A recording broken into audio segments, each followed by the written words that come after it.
ही शरद पवारांच्या राजकारणातली घसरलेली पातळी का? फक्त निवडणुकीसाठी. कशासाठी निवडणूक? की त्यांच्या डोळ्यात मी खपतोय, मी सरतोय त्यांच्या डोळ्यामध्ये की हा माणूस 3-3 वेळा निवडून येतोय. त्यांना वाटतं की हा पुणे जिल्ह्याची जागीरदारी फक्त शरद पवारांकडे आहे, राष्ट्रवादीकडे आहे. इथं दुसरा खासदार दुसरा आमदार निवडून यायला नको आहे, इथं फक्त राष्ट्रवादीच पाहिजे अशी अपेक्षा आहे. पण मला माहिती आहे जोपर्यंत माझी मायबाप जनता माझ्या पाठीशी आहे तोपर्यंत मला कोणाची भीती नाही. तुम्ही किती काय करा, किती जोर लावा, आणि आतापर्यंत का कमी जोर लावला? किती लोकांनी जोर लावला. पण मी फक्त आणि फक्त लोकांच्या पाठिंब्यामुळे निवडून आलो. जेव्हा मी निवडून आलो, पण अगदी पहिल्या निवडणुकीचा इतिहास पहा. खेड लोकसभा मतदारसंघामध्ये माझ्याबरोबर फक्त बाळासाहेब दानगट आमदार होते आणि मावळचे आमदार दिगंबर बेगडे होते. 2 आमदार युतीचे, 4 आमदार राष्ट्रवादीचे होते. तरी सुद्धा मी निवडून आलो. दुसऱ्या निवडणुकीमध्ये एकच आमदार होता, तो म्हणजे महादेव बाबर, आणि त्यावेळेला मी 1,80,000 आला. तिसऱ्या निवडणुकीमध्ये सुद्धा एकच आमदार होता. आता तर माझ्याबरोबर 5 आमदार, 5 आमदार आहेत. आमदार जो नाहीये फक्त आंबेगावला, पण काही गरज नाही, तो असल्या तो जमा आहे. म्हणजे इतकी मोठी ताकद आणि इतक्या मोठ्या प्रमाणामध्ये शिवसेना भाजप युती RPIची युती झाली आहे.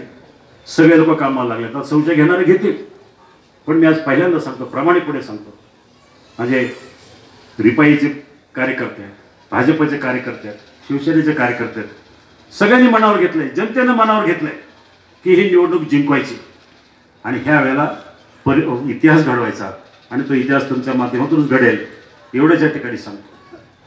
आज बरीच काम आहे आदिवासी भागासाठी. मी आपल्याला आवर्जून सांगेन की जुन्नर असेल, आंबेगाव असेल, खेडमध्ये नाही, पण हिरडा प्रकल्प या युती सरकारनं त्याच्यासाठी मोठं अनुदान दिलं आहे. इमारत उभी राहिली, प्रकल्प चालू झाला आहे, आणि लवकरच आदिवासींच्या जीवनामध्ये खूप मोठ्या प्रमाणात आमूलाग्र बदल या सरकारच्या माध्यमातून होता.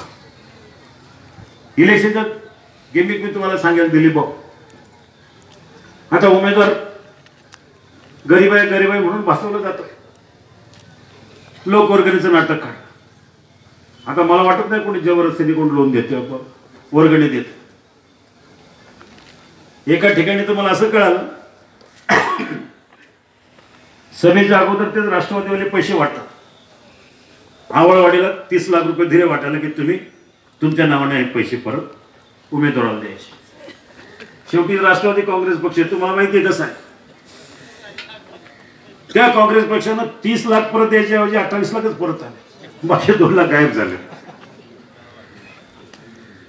काही म्हणजे सांगण्याचा उद्देश आहे की हे सगळं लोकांना कळून चुकलं आहे की ही नाटकबाजी आहे. या ठिकाणी लोकांना आपल्यासाठी झटणारा माणूस पाहिजे. मला तुम्ही कधी फोन करा, 15 वर्षामध्ये ह्या परिसरातल्या या गटातल्या लोकांचे कधी जर फोन आले, रात्र असो अपरात्र असो, कुणालाही काही अडचण आली तर रात्रीच मी धावून जातो. लोकांच्या अडीअडचणीला कधी कमी पडलो नाही. मला सांगा, उद्याचा उमेदवार समजा, नाही सांगतो मी, उद्या जर एखाद्याला वाटलं की बाबा मला लोक फोन करतात साध्या कारणासाठी, पराठी वाशिऱ्यापासून इकडचं तिकडचं, की साहेब दादा आमचं डीपी जळाली. आता उद्या ह्या माणसाला कुठं शोधणार आणि डीपी जळाली म्हटलं तर काय उत्तर देणार, आणि त्याला कळणार काय डीपी? त्याला वाटेल व्हॉट्सअपची डीपी जळाली की काय. सांगण्याचा उद्देश आहे की लोकांशी मिळून मिसळून वागणं हे राजकारण असतं.